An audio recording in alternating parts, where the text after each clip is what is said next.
Press one ടി വിയുടെ Facebook പേജാണ് press one Keralam. Press one TV തയ്യാറാക്കുന്ന വീഡിയോകൾ ഫേസ്ബുക്കിൽ പ്രസ് വൺ കേരളത്തിൻ്റെ പേജിലാണ് പോസ്റ്റ് ചെയ്യാറുള്ളത്. ആ പോസ്റ്റിന് താഴെ വന്ന ഒരു കമൻ്റാണ്. പോസ്റ്റ് ശബരിമലയിലെ സ്വർണ്ണക്കൊള്ളയുമായി ബന്ധപ്പെട്ട് UDF ഇറക്കിയ പാരഡി ഗാനത്തെക്കുറിച്ച് ഉള്ളതാണ്. ആരാണ് ശബരിമലയിൽ പോറ്റിയെ കയറ്റിയത്? അത് UDF ആണ്. 2013 അന്ന് UDFിൻ്റെ ഭരണസമിതിയാണ് ഉള്ളത് ദേവസ്വം ബോർഡിൽ എന്ന് പറഞ്ഞുകൊണ്ട് പോറ്റിയെ കയറ്റിയത് കോൺഗ്രസ് ആണ്, UDF സർക്കാരാണ് എന്ന് തെളിയിക്കുന്ന വീഡിയോ ആണ് ചെയ്തിരിക്കുന്നത്. അതിന് താഴെ വന്ന ഒരു കമൻ്റുണ്ട്. ആ കമൻറ്റ് നമുക്ക് വായിക്കാം. അത് ഇങ്ങനെയാണ്: അയ്യപ്പൻ്റെ പേരിൽ വോട്ട് ചോദിക്കാൻ വേണ്ടി അയ്യപ്പ ഭക്തി ഗാനം വികലമാക്കി പാരഡി ആക്കിയിരിക്കുന്നു. അത് ഏറ്റുപാടാൻ ഒരു കൂട്ടർ, അതിന് താളം പിടിക്കാൻ ഹിന്ദു സംരക്ഷകരും. എന്തൊക്കെയാണ് ഈ കേരളത്തിൽ നടക്കുന്നത്? എവിടെ അയ്യപ്പ ഭക്തർ? ശബരിമലയിലെ സ്വർണ്ണക്കൊള്ള ആണ് വിഷയമെങ്കിൽ അതിൽ ഇപ്പോൾ ജയിലിൽ കിടക്കുന്നവരിൽ എല്ലാ പാർട്ടിക്കാരും ഉണ്ട്. അന്വേഷണം തന്ത്രിയിൽ എത്തിയപ്പോൾ സമരവും നിർത്തി പോയവരുണ്ട്. എന്നിട്ട് പഞ്ചായത്ത് തെരഞ്ഞെടുപ്പിൽ ശരണം വിളിച്ച് വോട്ട് അഭ്യർത്ഥന. ഒടുവിൽ ഏതോ ഒരുത്തൻ സ്വാമിയെ അയ്യപ്പോ അയ്യപ്പോ സ്വാമിയെ എന്ന് അയ്യപ്പ ഭക്തർ ആരാധനയോടെ പാടുന്ന പാട്ട് എടുത്ത് പാരഡി എഴുതിയിരിക്കുന്നു. ആ എഴുതിയവൻ്റെ മതത്തിലെ ദൈവത്തിനെ കുറിച്ച് എഴുതിയിരുന്നുവെങ്കിൽ ആ എഴുതിയവൻ്റെ കയ്യും കാലും ബാക്കി ഉണ്ടാവുമായിരുന്നോ? മുഹമ്മദ് എന്ന് എഴുതിയതിൻ്റെ പേരിൽ ജോസഫ് മാഷിൻ്റെ കൈവെട്ടിയ നാടാണിത്. ആ നാട്ടിലാണ് ഒരുത്തൻ അയ്യപ്പ ഭക്തിഗാനം ഇത്തരത്തിൽ വികൃതമാക്കിയത്. ഇലക്ഷൻ കഴിഞ്ഞതുകൊണ്ട് ഹിന്ദു അയ്യപ്പ സംരക്ഷകർ ഉറക്കത്തിലാണെന്ന് തോന്നുന്നു. എല്ലാം അയ്യപ്പൻ കാണുന്നുണ്ട്. ഒരുവനെയും വെറുതെ വിടില്ല. അത് പണ്ട് പാത്രം കെട്ടവനെ ആയാലും വാജിവാഹനം എടുത്ത് തന്ത്രിക്ക് കൊടുത്തു വിട്ടവനെ ആയാലും സ്വർണ്ണക്കൊള്ള നടത്തിയവനെ ആയാലും സ്വാമി ശരണം എന്ന് പറഞ്ഞുകൊണ്ടുള്ള ഒരു കമൻ്റാണ്. ഏകദേശം ആ പോസ്റ്റിന് താഴെ 450ഓളം കമൻറ്റുകൾ വന്നിട്ടുണ്ട്. അതിൽ ഒരു കമൻ്റാണ് വായിച്ചിരിക്കുന്നത്.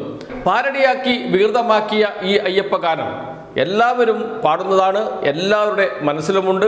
ആ പാട്ട് വളരെ ഹിറ്റായി മാറുകയും ചെയ്തതാണ്.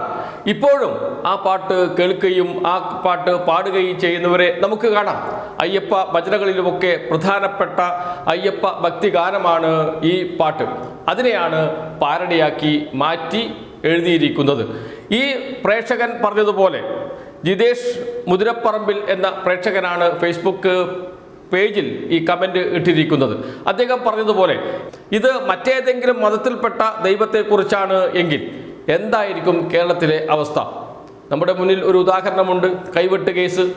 അത് എന്താണ്, അതിന് പിറകിൽ എന്തൊക്കെയാണ് നടന്നത്, ആരാണ് അത് ചെയ്തത് എന്നൊക്കെ പ്രത്യേകിച്ച് പറയേണ്ട കാര്യമില്ല. അങ്ങനെയുള്ള ഒരു നാട്ടിൽ അത്തരം മതക്കാരെക്കുറിച്ചോ അല്ലെങ്കിൽ ആ മതത്തിൽപ്പെട്ട ഏതെങ്കിലും പ്രവാചകനെക്കുറിച്ച് വേണമെന്നേ ഇല്ല, ഉസ്താദിനെ കുറിച്ച് പോലും ഇത്തരം ഒരു പാട്ട് എഴുതി കഴിഞ്ഞാൽ ഉണ്ടാകുന്ന പുകിൽ എന്തായിരിക്കും എന്ന് ആലോചിച്ച് നോക്കൂ. എന്നാൽ അയ്യപ്പനെ കുറിച്ചാകുമ്പോൾ ആർക്കും ഒരു പ്രശ്നവുമില്ല. അതിൽ ഒരു രാഷ്ട്രീയം ഒളിഞ്ഞുകിടപ്പുണ്ട്. ഇടതുപക്ഷത്തിന് എതിരെയാണ് പാട്ട്.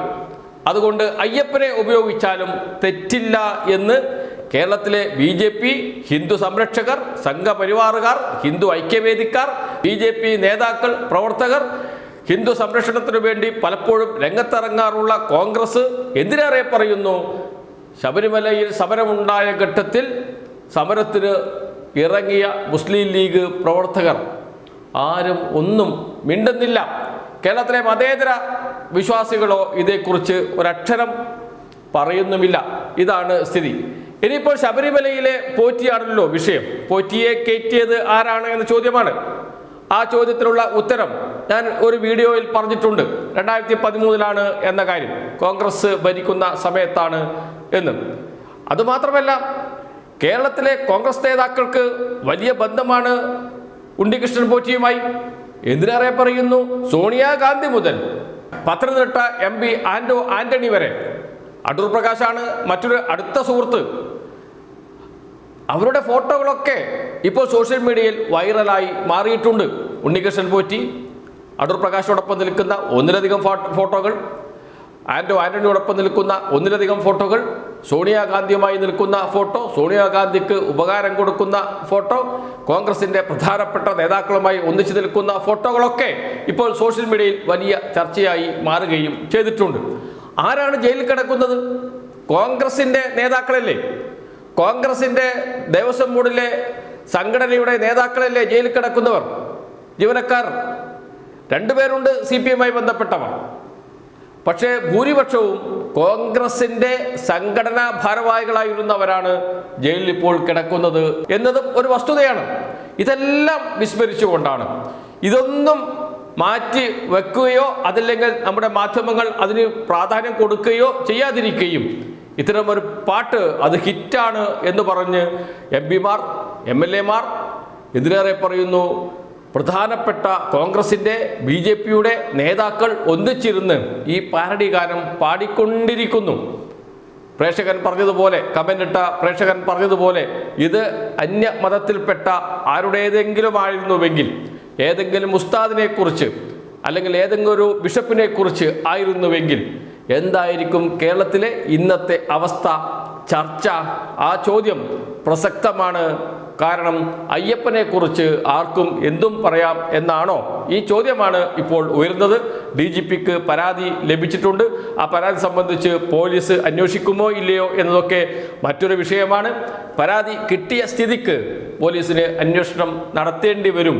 പക്ഷേ അന്വേഷണം എവിടെയും എത്താൻ സാധ്യത വളരെ വളരെ കുറവാണ്. കാരണം ആർക്കും അതിൽ ഒരു പരാതിയുമില്ല.